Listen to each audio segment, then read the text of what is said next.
네, 오늘은요, 잘 쉬는 능력이라는 그런 주제로 이야기 좀 하려고 합니다. 이게, 어제 제가 내용을 쓰다 보니까 갑자기 막 좀 길어져 가지고요. 좀 내용을 줄이면서 얘기를 해야 될 것 같기도 하고, 또 즉흥적으로 아마 생각나는 것도 있긴 할 텐데, 어쨌든 오늘은 이 잘 쉬는 능력, 뭐 여기에 대해서 여러분들에게 좀 이야기를 드리겠습니다. 올겨울 들어서 감기에 걸리시거나 독감에 걸리시거나 아니면 부상을 당하셔가지고요. 달리기를 한동안 쉬셨던 분들이 좀 많이 계실 거라고 생각이 돼요. 이런 경우라면은 무조건 이제 다 필요 없고 쉬는 게 최고입니다. 쉬는 게. 휴식이야말로 가장 중요한 훈련 중 하나라는 그런 말도 있잖아요. 그런데 의외로 이런 휴식을 잘 취하지 못하시는 분들이 많이 계신 것 같아요. 이런 분들은 휴식을 취하는 방법을 제대로 취하는 방법을 잘 모르시는 분들인 것 같습니다. 그래서 오늘은 이 잘 쉬는 능력 그리고 방법 이런 것들에 대해서 한번 이야기를 해볼게요. 휴식이라는 게 근데 우리가 보통 이제 뭐 부상 당했을 때를 좀 생각 많이 하는데요. 부상을 당했을 때만 휴식을 취하는 건 아니죠. 우리가 그냥 일반적인 달리기를 한 후에도 혹은 다른 운동을 한 후에도 꼭 휴식은 취해줘야만 됩니다. 우리의 몸이 이제 휴식을 하는 과정에서 세포들이 재생이 되고요. 또 이 재생되는 과정에서 우리 몸이 훨씬 더 강해지기 때문입니다. 대표적으로 이제 근력 운동의 경우가 좀 대표적이죠. 이 근력 운동을 하시고 난 이후에 제대로 된 휴식을 취해 주셔야지만 근육이 더 강해지고 또 약간 볼륨도 생기게 되면서 더 멋있게 근육이 자라게 되거든요. 그래서 이 휴식이 굉장히 중요한데 이 휴식은 저는 오늘 이제 크게 두 가지 개념으로 나눠서 여러분들에게 좀 얘기를 해보려고 합니다. 하나는 이제 말 그대로 부상을 당한 후에 쉬는 거고요. 다른 하나는 더 강해지기 위한 휴식, 그러니까 훈련 뒤의 휴식이라고 얘기를 좀 드릴 수 있을 것 같아요. 이렇게 좀 두 가지를 나눠서 좀 얘기를 드리겠습니다. 먼저 이제 부상을 당한 후에 휴식에 대해서 얘기를 드려볼게요. 부상을 당하면은 당연히 이제 휴식을 취해야만 됩니다. 이런 휴식은 치료의 성격이 좀 강하기 때문에요. 좀 더 이제 평소보다 조금 더 신경을 쓸 필요가 있는데요. 일단은 이제 부상 주변을 최대한 보호하는 게 중요하고요.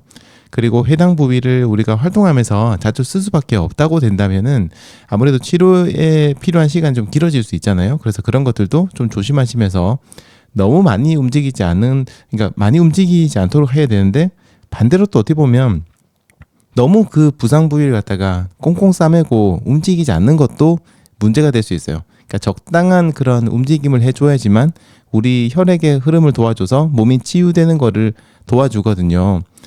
그렇기 때문에 몸의 움직임이 과한 동작도 피해되지만은 너무 오랜 시간 동안 몸을 안 쓰고 있는 것도 이런 것도 네, 좀 피해야 됩니다. 마사지에 대해서 저희가 배우다 보면 어떤 걸 배우게 되냐면요. 부상 부위가 있으면은 해당 부상 부위를 갖다가 직접적으로 마사지를 하는 게 아니라 그 부상 부위 주변에 있는 근육들을 막 마사지를 엄청 세게 해줘요. 그것도 좀 세게. 왜 이렇게 해주냐면은 그쪽 근처에 있는 혈액 순환을 갖다가 원활하게 만들어줘서 부상당한 부위까지도 이렇게 좀 저희들이 혈액이 많이 갈 수 있도록 만들어줘서 회복 속도를 조금 빠르게 해주는 거거든요. 그리고 저 같은 경우에는 무릎이든 어디든 부상을 당했을 때 밖에 나가서 걷는 거가 굉장히 저한테 많이 도움이 됐어요. 처음에는 나가서 걸으면 약간 우신우신거리고 좀 아프기도 하지만 천천히 부드럽게 이렇게 걷다 보면은 어느 순간 그런 통증이 좀 줄어들게 되면서 이런 다리 부분에 피가 돌면서 약간 거기도 부상 부위에 피가 도는 그런 느낌, 따뜻한 느낌 이런 것도 좀 받거든요. 그리고 집에 와서 다시 조금 시원하게 아이스 마사지 좀 해주고 그리고 또 주변 근육을 좀 풀어주고 이렇게 하다 보면 조금 빨리 나을 수 있었던 것 같습니다. 그리고 저희가 휴식을 취할 때 먹는 것도 굉장히 잘 먹어야 돼요. 여러분이 만약에 지금 뭐 다이어트를 하고 있는 중이다. 그러면은 참 이게 고민이 되실 텐데 다이어트를 하고 있다고 하시더라도 부상을 당했을 때는 잠시 좀 다이어트를 멈추시고요. 잘 먹어야 됩니다. 이 잘 먹는다는 게 뭔가 이런 것도 궁금하실 수 있는데 사실 이거는 굉장히 간단해요. 영양소를 골고루 섭취를 하셔야 되고요. 몸에 나쁜 거를 먹지 않으시면 됩니다. 근데 이건 것도 좀 힘들다 이런 분들은 일단은 제일 중요한 거 딱 하나만 기억하시기 바랍니다. 그게 뭐냐면 최소한 몸에 나쁜 것만 안 먹어도요. 그래도 휴식의 어떤 효과가 굉장히 큽니다. 여러분들 이제 몸에 나쁜 음식이 뭔지는요. 제가 여기서 일일이 열거하지 않아도 다 알고 계실 겁니다. 머릿속으로. 다 알고 계신데 알면서도 우리가 이제 그걸 먹는 거죠. 뭐 습관이라서 먹기도 하고 또 사실은 좀 맛있어서 먹기도 하고요. 하지만 이제 이런 부상을 당하셔가지고 휴식을 취하셔야 될 때는 이런 몸에 나쁜 거를 이제 줄이거나 가능하시다면 사실은 완전히 끊는 게 좋습니다. 술, 담배는 당연히 안 좋을 테고요. 인스턴트 음식이라든지 특히 요즘 뭔가 좀 문제가 많이 되고 있는 초가공 식품이라든지 탄산음료라든지 또 당이 많은 음식이라든지 또 너무 맵고 짜고 좀 자극적인 그런 음식들 이런 것들 아마 여러분들 머릿속에 이거 몸에 안 좋을 것 같은데 라고 생각이 드는 그런 음식들이 있을 거예요. 그런 것들은 바로 끊으시는 게 좋습니다. 그렇다고 해서 뭐 여러분들한테 평생 동안 끊으시라는 그런 얘기는 아니에요. 적어도 이제 부상에서 회복하는 동안 그 정도 동안에는 꼭 끊으시는 걸 추천드립니다. 근데 이제 몸에 나쁜 음식이 그렇게 뭐 끊기가 쉬웠으면 벌써 안 먹었겠죠. 계속 저희가 먹고 있는 이유는 그만큼 중독성이 강하고 끊기가 힘들기 때문인데요. 네, 그렇다면은 단계적으로 줄이시는 것도 괜찮습니다. 부상 이제 당하시고 휴식을 취하시고 회복하는 그 기간 동안 하루에 뭐 하나 정도씩 나쁜 거를 줄여 나가는 거예요. 일주일만 이렇게 하셔도 사실 벌써 7개의 나쁜 음식을 먹지 않는 게 되잖아요. 그것만으로도 회복하시는데 정말로 큰 도움이 되실 겁니다. 자, 그리고 먹는 거에 있어서 한 가지 조심하셔야 될 부분을 더 이야기해 드리자면요. 아무리 좋은 거라고 해도요. 너무 과하게 먹어서는 당연히 안 될 겁니다. 과도한 영양분 섭취는요. 소화에 문제가 생기기도 하고 무엇보다도 이 체중이 늘어나는 좀 문제가 있어요. 저도 이번에 감기에 걸렸었잖아요, 얼마 전에. 근데 이제 방송을 해야 되니까 이게 너무 마음이 급한 거예요.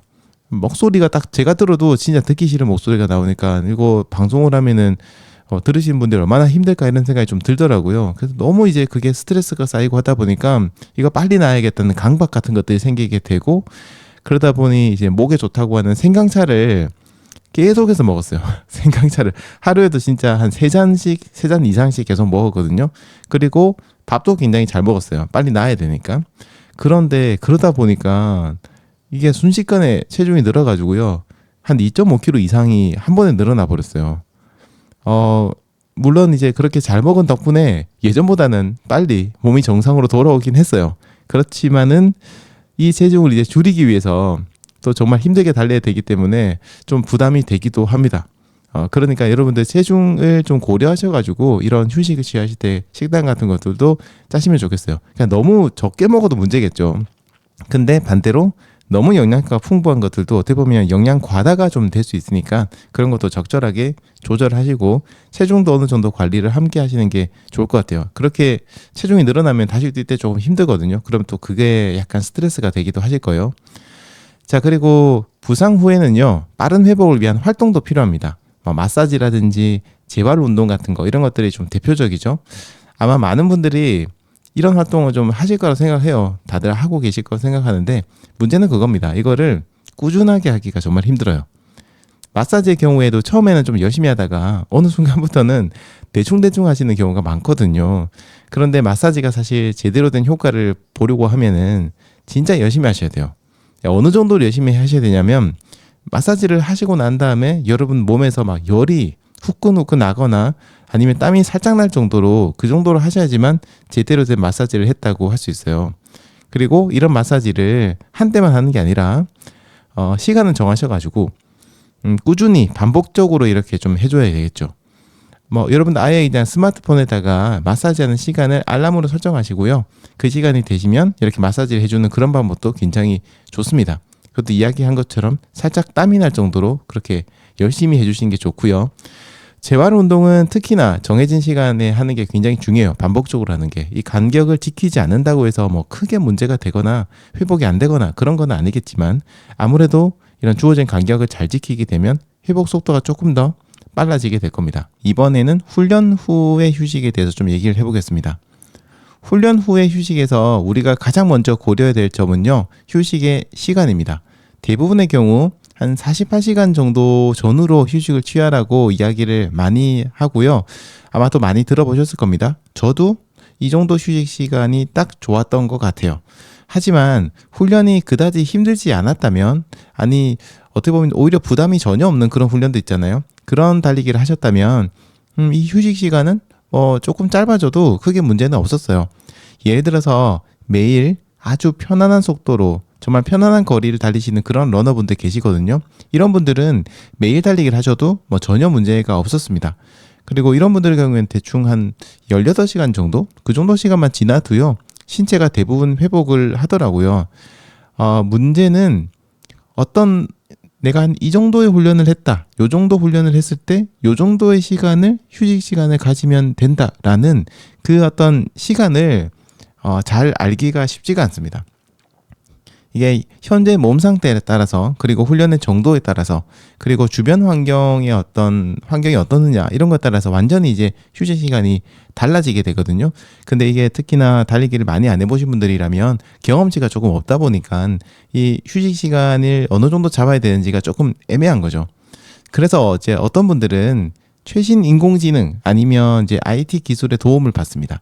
예를 들어서 가민이라든지 코러스 워치 이런 것들 쓰시는 분들의 경우에는요, 시계에서 자체적으로 휴식 시간을 제한을 해줘요. 달리기를 끝내고 나면 달리기의 어떤 강도에 따라서 다음 휴식 시간까지 이틀 남았다, 3일 남았다, 이런 식으로 휴식 시간을 제한을 해주고 회복도도 약간 퍼센테이지로 이렇게 좀 보여주거든요. 그게 굉장히 정확한지 모르겠지만 어쨌든 그걸 보면은 조금 참고는 하실 수 있을 것 같아요. 하지만 가끔은요, 이 시계에서 알려주는 휴식 시간이 좀 이상하게 나오는 경우가 좀 있는 것 같아요.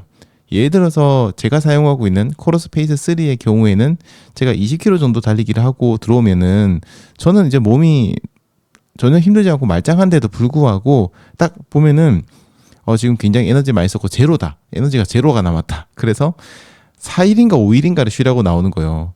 그래서 그 정도 힘든 건 아닌데 나 한 이틀만 쉬어도 충분할 것 같은데, 아니면 하루만 쉬어도, 그러니까 하루 쉬고 그 다음날 뛰어도 충분할 것 같은데 라는 생각이 들어도 시계는 계속해서 저한테 4일을 쉬어야 된다고 얘기하고, 하루가 지나고 봐도 회복이 별로 안 됐어요. 그러니까 얘가 뭘 가지고 측정하는지는 잘 모르겠지만 저희 심박이라든지 수면 시간 이런 거 가지고 측정하겠죠. 근데 이제 뭔가 좀 이상한 거예요. 너무 약간 그 의사 같아. 의사들이 보면 약간 좀 내가 생각한 것보다 항상 오래 쉬라고 하잖아요. 약간 그런 느낌인 거죠, 시계가. 그러다 보니까 어느 순간 보고 좀 처음에는 이 정도 쉬어야 되나? 이러다가도 나중에는 그냥 이걸 무시하고 그냥 나가서 또 뛰는 경우가 상당히 좀 많아졌습니다. 근데 그렇게 나가가지고 무시하고 나가서 뛰고 들어오잖아요. 그러면은 휴식 시간이 훨씬 더 많이 늘었어요, 갑자기. 그러니까 얘가 어떻게 보면은 쉬어야 되는데 이 아저씨가 안 쉬고 운동을 하니까 더 많이 쉬어야 된다라고 하면서 휴식 시간이 더 길어져 버리는 거죠. 이게 저는 이제 코러스 페이스 3를 쓰고 있어서 그런데, 가민을 쓰시는 분들의 경우에도 제가 해외 쪽 리뷰를 보면 그런 레딧이 굉장히 많아요. 뭐냐면 이거 도대체 맞는 거냐? 가민 사용자 그룹에서 왜 이렇게 많이 쉬라고 하는 거냐? 약간 이런 글들이 굉장히 많았거든요. 해외 사용자도 그렇게 국내랑 다르지는 않은 것 같아요. 그래서 어떨 때는 잘 맞는 것 같으면서도 어쩔 때는 좀 엉뚱하게 나오는 것 같아가지고 정말 이걸 믿어야 되나 하는 생각이 드시는 분들도 좀 많으실 겁니다. 그래서 이 휴식 시간은요, 제 생각인데 자신만의 기준이나 감을 잡아 나가는 게 정말 중요한 것 같아요. 특히 자신만의 기준을 잡고 그거 쭉 이렇게 지키는 거 굉장히 중요하다고 생각되거든요. 예를 들자면은 평일 달리기는 36시간 이상은 쉬어줘야겠다라고 스스로 정하시거나, 아니면 포인트 훈련이 있을 때는 포인트 훈련 끝내고 나서는 이제 꼭 48시간, 그러니까 하루 쉬고 그 다음날 이렇게 달리기를 하는 거죠. 이렇게 쉰다고 정하시거나, LSD도 48시간 쉰다, 3일을 쉰다, 이렇게 정하시는 거예요. 이 휴식 시간이 굉장히 과학적일 필요는 없어요. 그냥 여러분들의 경험치에 따라서 대충 이 정도 훈련에는, 이 정도 힘듦에는 이 정도 쉬었더니 괜찮더라 라는 감을 가지고 정하셔도 사실 크게 문제될 거는 없어요. 그리고 휴식을 취하시다가 달리기를 할 때가 되었는데 몸이 아직 약간 덜 풀린 것 같다. 그런 느낌이 든다면은 조금 더 추가로 휴식 시간을 가져주시는 거 좋고요. 반대로 난 이틀 정도 걸릴 줄 알았는데 하루 정도 지나서 괜찮을 것 같다라고 하면은 슬 나가셔가지고 슬 한번 달려보시는 거 괜찮습니다. 다만 이렇게 달리실 때는 좀 일찍 나가서 달리실 때는 당연히 시작부터 빨리 달리시면 안 되겠죠. 시작에 약간 몸 상태를 확인하기 위한 웜업으로 조깅을 한번 해보신다든지 그런 식으로 해서 여러분의 몸을 좀 체크하시는 것도 필요할 겁니다. 아무튼 이런 것들에 어떤 본인만의 기준 시간 이런 것들을 조금 한번 생각을 해보시고요. 그런 게 없으신 분들은 평소에 약간 그런 것들을 체크를 하셔야 돼요. 내가 이 정도의 강도의 훈련을 했는데 이 정도 쉬니까 몸이 좀 수월하더라. 그런 것들은 기록을 해두시거나 잘 생각을 해두셔가지고 경험치를 조금 쌓으시는 게 좋을 것 같아요. 자, 그리고 또 훈련을 끝내고 난 다음에 휴식 시간 같은 경우에도 아까 얘기했던 부상당하고 휴식을 취하는 거하고 똑같은데요. 먹는 거 진짜 잘 먹어야 됩니다. 먹는 거는 참 우리 인간에게 진짜 제일 중요한 게 먹는 거죠. 이것도 당연한 얘기지만 너무 당연한 얘기지만 이제 영양소가 골고루 들어있는 그런 음식을 드시는 거는 기본이고요. 또 아까 얘기 드린 것처럼 진짜 내가 강조하는데 여러분 몸에 나쁜 음식 좀 줄이세요. 진짜. 어쨌든 일주일에 하나라도 줄이셔야 돼요. 이게 진짜 줄이시는 게 정말 중요하고요. 그 다음에 이제 지금 제가 좀 얘기 드릴 건 뭐냐면 필요하시다면 영양제라든지 또 다리에 도움되는 그런 보충제라고 하면 보통 여러분들이 단백질 생각하는데 그거 말고 마그네슘부터 시작해가지고 칼슘도 드시는 분도 계시고 그 다음에 BCA 같은 거 드시는 분도 계시고 아미노산은 추가로 드시는 분도 계시고 막 그러잖아요. 그런 어떤 영양제, 보충제 이걸 뭐라고 해야 되지? 아무튼 이런 걸 드시는 것도 저는 굉장히 도움이 된다 생각해요. 어떤 분들은 자연식 아니면 어떤 음식 또 가급적이면 자연에서 온 음식, 건강한 음식 이런 것들 통해서 이런 영양분을 섭취해야 된다라고 이야기를 하시는데요. 물론 그게 틀린 말은 아니에요. 그게 정말 좋은데 그렇게 하기에는 사실 너무 번거로운 게 사실이에요. 우선은 영양 성분을 저희가 맞출 수가 없어요. 우리가 영양사나 자격증 있는 사람도 아닌데 이런 음식을 먹으면 이게 차고 그리고 그런 더 균형 있게 먹어야 되잖아요. 균형을 맞춘다는 게 일반인들이 하기는 굉장히 어려운 거죠. 그런데 이렇게 보강해서 먹을 수 있는 게 있다면은 그래도 최소 양은 어느 정도 저희가 지켜줄 수 있으니까 그런 부분에서는 상당히 도움이 된다고 생각을 하거든요. 그리고 음식 재료를 구매하는 것도 진짜 힘든 일이에요. 그거를 내가 가는 마트에 내가 원하는 음식 재료가 다 있는 것도 아닐 테고 또 그걸 산다고 하더라도 그것도 다듬고 보관도 해야 되죠. 그리고 먹으려면 직접 요리도 직접 해야 되죠. 이런 것들이 굉장히 힘듭니다. 직장에 다니시는 분들은 요리에 투자할 시간이 많이 없어요. 요즘 출퇴근 같은 거 뉴스에 많이 올라오던데 출퇴근에 갖다 버리는 시간, 그다음 회사도 정시 퇴근하면 좋겠지만 가끔은 또 늦게까지 일을 할 때도 있고 그다음에 근무 시간이 이렇게 좀 유동적으로 바뀌시는 분들도 있고 그런 분들은 요리에다가 이렇게 많은 시간을 투자할 시간이 없잖아요. 또 혼자 사시는 분들이라면 더더욱이나 요리라는 것이 좀 부담이 될 수밖에 없어요. 요리를 직접 할 수 있는 그런 요리 개수도 많잖아요. 도구가 없어서 있기도 하고 재료를 많이 이렇게 쟁여놓을 수도 없는 거고 그럼 썩어서 못 먹게 되니까 그런 경우도 좀 많고 그 다음에 할 수 있는 요리의 개수들도 그렇게 많지는 않죠. 공부도 해야 되니까. 또 비용을 줄이려고 많이 사놓으면 음식의 양이 너무 많아지는 문제 아니면 갖다 버리는 문제 이런 문제도 생깁니다. 그러니까 이런 분들은 사실 영양제 같은 거 사서 드시는 게 훨씬 더 경제적이고 시간도 줄일 수 있고 또 균형 있게 먹을 수 있고 훨씬 더 이득이에요. 그러니까 무조건 이런 영양제나 화합물 이런 것들은 나쁘다. 자연에서 온 천연 재료로 만든 그런 음식을 직접 조리해서 먹어야 된다. 이렇게 강제할 수는 사실 없는 겁니다. 그리고 이번에 또 이야기를 한번 드리지만요. 정말 중요한 거는 잘 먹는 게 아니고 잘 챙겨 먹는 게 아니라 안 좋은 거를 안 챙겨 먹는 거예요. 지금 여러분들이 먹는 몸에서 나쁜 음식들 딱 진짜 절반만 줄여셔도요. 여러분들 하루가 완전히 달라질 겁니다. 진짜 많이 달라질 겁니다. 저도 이제 커피부터 시작해서 하나씩 줄여서 지금 굉장히 많이 줄였거든요. 진짜 잘했다는 생각이 들어요. 내가 영양제 몇 개 사가지고 매일매일 한 움큼씩 먹는 것보다 그 전에 안 좋았던 거 먹었던 거를 줄인 것만으로도요. 사실 영양제 먹었던 것 이상의 효과를 누리고 있고 그러니까 쉽게 말하면 돈 번 거죠. 몸에 안 좋은 거 산다고 돈 들인 것도 없죠. 그다음에 영양제 추가로 안 사도 되죠. 그러니까 돈을 더블로 벌었다고 저는 생각을 합니다. 그리고 영양소를 골고루 섭취하는 게 좀 중요한 이유는요. 제대로 먹어야지만 제대로 몸이 성장을 하기 때문입니다. 기껏 고생해가지고 운동해놓고는 제대로 먹지 않게 된다면 우리 몸은 100% 제대로 된 성장을 하지 못하게 돼요. 근육을 만들어내기 위해서 예를 들어서 단백질이 필요한데요. 이걸 잘 안 먹게 되면은 제대로 된 근육이 만들어지지 못하게 되고 우리는 그만큼의 성장의 기회를 어떻게 보면 놓치게 되는 거죠. 그래서 진짜 잘 드셔야 됩니다. 자, 그리고 아까도 비슷한 얘기를 또 한 번 더 드렸었는데요. 휴식을 취하면서 계속해서 여러분의 몸을 모니터링 하셔야 돼요. 이때도 제가 얘기 드렸던 민트런 스캔 같은 거 쓰시면 좋습니다. 그냥 여러분들 출근길, 퇴근길, 대중교통 안에서 아니면 그냥 쉬면서 잠시 걸으면서 우리 몸 구석구석 그냥 머리부터 발끝까지 한번 이렇게 쑥 훑어보는 거예요. 그렇게 모니터링을 해보시는 거예요. 그러면서 이제 회복의 상태를 객관적으로 좀 생각해 보셔야 됩니다. 근데 이때는 너무 긍정적으로 보셔도 안 되고요. 너무 부정적으로 보셔도 안 돼요. 최대한 내가 아닌 다른 사람의 시각에서 좀 객관적으로 생각을 해보시는 게 좋습니다. 그리고 휴식을 취하는 시간을 버리는 시간이라고 좀 생각하시는 분들, 아깝다고 생각하시는 분들이 계신데요. 절대 그렇게 생각하시면 안 돼요. 아까 제가 이야기 드린 것처럼 휴식은 우리 몸이 정상으로 돌아오는 회복의 시간임과 동시에 우리 몸이 더 강해지는 성장의 시간이기도 하거든요. 만약 이 시간이 너무 아깝다면 휴식 시간 동안 조금 다른 활동을 하시는 거 좋아요.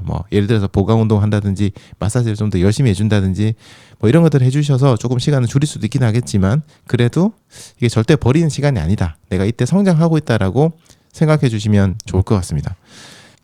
여러분들이 이제 부상을 당하셔서 쉬시든 훈련 후에 휴식을 취하시든 여러분들은 이제 지금 제가 얘기 드리는 그런 어떤 마음가짐 이런 걸 가지고 휴식 시간을 조정하시면은 좀 좋겠다는 생각을 합니다. 얘기해 드릴게요. 첫 번째는 여러분 자신을 알아나가는 거예요. 부상을 당해서 훈련을 하든 아니면 몸과 마음을 뭐든지 간에 어쨌든 자신의 몸과 마음을 제대로 모르게 되면은 휴식을 취하지 못해요. 제대로 된 휴식을 취하지 못합니다. 휴식을 잘하기 위한 가장 기본이 되는 게 저는 자신의 몸과 마음이 어떤지를 알아나가는 거라 생각해요. 그리고 이렇게 몸과 마음을 알아가기 위해서는 가장 좋은 것 중에 하나가 일지를 쓰는 거죠. 아니면 이제 일지를 제가 쓰라고 하도 얘기하니까 좀 지겹다 이제 그만 좀 얘기해라 이렇게 얘기하시는 분도 계실 테고 또 민트로님은 그럼 얼마나 많이 쓰세요라고 하실 텐데 사실 저는 일기 쓰면서 쓰긴 하는데 그게 조금 힘드신 분도 계실 거예요. 일지 쓰는 게 어디다 써야 될지도 모르겠고 그런 분들은 그러면은 그분들은요 어떤 다른 러너분들과 이야기를 하면서 자신의 달리기에 대해서 지금 여러분의 몸 상태에 대해서 이야기하는 그런 시간을 가지는 것도 좋습니다. 혼자 말을 하셔도 괜찮은데 그건 좀 대화가 잘 안 되는 경우가 많으니까 다른 러너분들과 이야기를 하시는 거예요. 내가 어제 달리기 했는데 어땠더라 이런 얘기를 막 하는 거예요. 이게 사람이 자기가 말을 하고요. 말을 하면서 생각을 하잖아요. 그리고 자기가 말하는 거를 자기가 듣잖아요. 그러면서 또 생각을 하게 되고 다른 사람의 피드백 같은 걸 보면서 또 한 번 더 생각을 하게 되거든요. 굉장히 이제 자기가 뭔가를 남에게 얘기를 한다는 거는 굉장히 어떤 두뇌 활동으로서도 좀 높은 두뇌 활동이기도 하고요. 그런 얘기한 내용은 글로 쓰거나 그냥 머릿속으로 생각하는 것보다는 훨씬 더 오래 갑니다.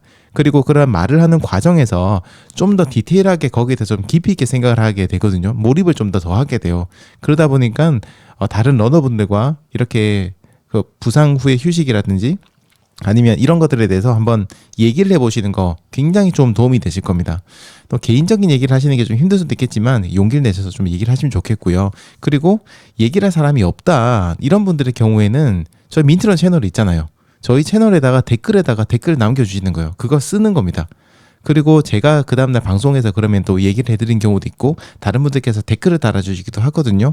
이런 과정들 혹은 채팅창에 남겨주시거나 이런 과정을 통해서 여러분 어쨌든 머릿속에만 있는 생각을 어떻게든 좀 끄집어 내셔야 돼요. 네, 그렇게 얘기를 하시면서 내가 맞아 이런 사람이었지 이런 좀 성향이 있었지 내 몸이 약간 이런 문제가 좀 있었지 이런 것들을 한 번 더 이렇게 깨닫게 되거든요. 그렇게 하시면은 좀 더 자기 자신에 대해서 잘 알게 되고요. 당연히 자기 자신을 잘 알게 된다면 휴식을 취할 때도 어떤 방법으로 휴식을 취해야 될지 어떤 걸 먹어야 될지 어떤 걸 하면 안 될지 이런 것들에 대해서도 좀 제대로 알게 되니까 휴식을 취하실 때 좀 불안감이 많이 줄어들게 되실 거예요. 그리고 두 번째는요. 여러분이 코치가 되시는 거예요. 여러분 자신의 코치가 되는 겁니다. 제가 예전에 그런 얘기 들었어요. 세상에서 최고의 코치는 여러분 자신이다. 그런 얘기 들었는데요. 한번 여러분 이렇게 상상해 보세요. 여러분이 국가대표였던 코치라고 한번 상상을 해보세요. 여러분이 국가대표 선수가 있는데 그 선수의 코치예요. 만약 여러분이 진짜 국가대표였던 코치라면 선수들의 휴식을 어떻게 코치할 것인지 한번 생각해 보시는 거예요. 왜 이런 얘기 드리냐면 우리는 가끔 우리 자신에게 너무 조금 뭐랄까요? 박하게 대하는 그런 경우가 많아요. 너무 푸시라는 그런 경우가 많습니다. 막 극단적으로 자기 자신을 막 몰아세워요. 근데 그거는 자기 자신이니까 그렇게 되는 건데요. 만약 여러분이 진짜 국가를 대표하는 어떤 선수를 코칭한다고 하면은 사실 그렇게까지는 하지 못해요. 굉장히 많은 생각을 하시게 될 거고 또 뭐라 해야 될까요? 그 사람의 어떤 선수의 성향 같은 걸 고려해가지고 얘기를 하실 거고 그럴 겁니다. 근데 희한하게도 우리는 우리 자신에 대해서는 너무 냉혹하고 좀 박하고 좀 때로는 자기 자신에게 좀 나쁘게 굴어요. 못되게 굴어요. 그렇다 보니까 한번 좀 더 객관적으로 생각해 보셔야 돼요. 내가 국가대표 선수고 코치가 나에게 어떻게 해주길 바라는지, 내가 코치라면 다른 국가대표 선수에게 어떻게 할 것인지 이런 것도 한번 생각해 보셔야 돼요. 진짜 그러면 여러분들 함부로 하시지 못할 거예요. 굉장히 심사숙고해서 하게 될 거고요. 선수가 당연히 충분한 휴식을 취하도록 시간을 줄 것이고 제대로 휴식을 취할 수 있도록 식단도 짜고 활동 같은 것도 좀 고민해서 정하시게 될 거고 무엇보다도 정신적 스트레스를 주지 않기 위해서 그런 것도 상당히 많이 고려를 하실 거예요. 그리고 막 재활에 도움되는 것들 이런 것들도 그냥 공부해서 가르쳐주고 막 이렇게 하겠죠. 또 선수들에게 격려의 말 같은 것도 따뜻하게 던지게 될 거고 필요하다면 또 강하게 푸시를 하겠지만 어쨌든 그런 것들을 선수의 상황, 성향 이런 것들 잘 따져가지고 얘기를 할 거예요. 국가대표가 몸을 망치게 되면 얼마나 큰 문제가 생기는지를 잘 알기 때문입니다. 근데 진짜 우리는 우리 몸한테 그러지 않는 것 같아요. 자, 그래서 여러분들 여러분의 몸이 국가대표 선수의 몸이라고 생각하시고요.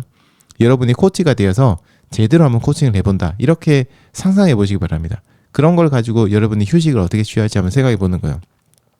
그렇게 하시면 좀 더 객관적이고 또 부담 없고 그리고 최고의 효율을 얻을 수 있는 그런 휴식을 취하실 수 있을 겁니다. 자, 오늘 시간 벌써 좀 많이 흘러가지고요. 오늘은 여기까지 생각나는데 우선은 조금 얘기를 좀 드렸는데요. 말을 막 하다 보니까 빠뜨린 부분도 좀 있고 막 그런 것 같아요. 그래서 요거는 다음에 한 번 더 휴식에 대해서 이야기할 수 있는 시간이 오면은 여러분들에게 얘기를 드리도록 하겠습니다. 오늘은 진짜 무려 1시간 동안을 휴식이라는 하나의 주제만 가지고 좀 얘기를 해서 들으시는 분들이 조금 지루하셨을 수도 있을 것 같아요. 네, 그거는 그래도 중요한 내용이니까 여러분들 한번 이번 기회에 나의 휴식은 어떤 휴식인지, 나는 어떻게 휴식을 취했는지, 나는 또 어떤 사람이고 어떻게 휴식을 취하는 게 좋고 어느 정도 시간을 가지는 게 좋은지 이런 것들을 한번 진지하게 생각해보는 그런 하루를 보내시면 좋겠습니다.